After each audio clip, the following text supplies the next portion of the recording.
Pemirsa, pihak Dinas Damkarbat Kota Palembang kekurangan ratusan orang personel untuk mengcover laporan kebakaran dan penyelamatan di Kota Palembang.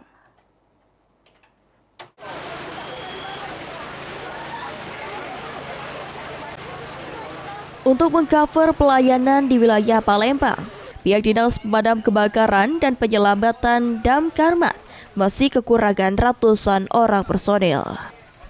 Kepala Dinas Damkarmat Kota Palembang, Kebas Haikal mengatakan, selain kekurangan sekitar 4 hingga 5 lokasi pos, saat ini Damkarmat Kota Palembang juga kekurangan personil sekitar 200 hingga 250 orang.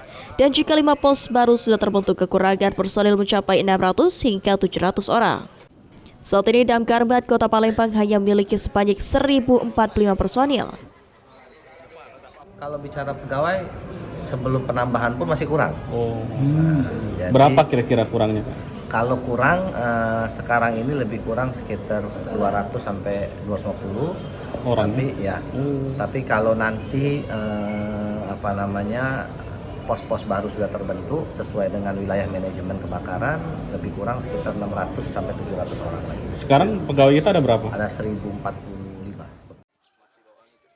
Ditambahkan Haikal, tidak hanya kebakaran, saat ini kebanyakan laporan yang diterima Damkarmat merupakan penyelamatan, bahkan dalam sehari bisa mencapai 10 hingga 20 laporan. Seperti hewan liar di pemukiman, kecelakaan, hingga lainnya. Untuk itu penambahan jumlah personel sangat dibutuhkan. Sandi Pratama, PAL TV.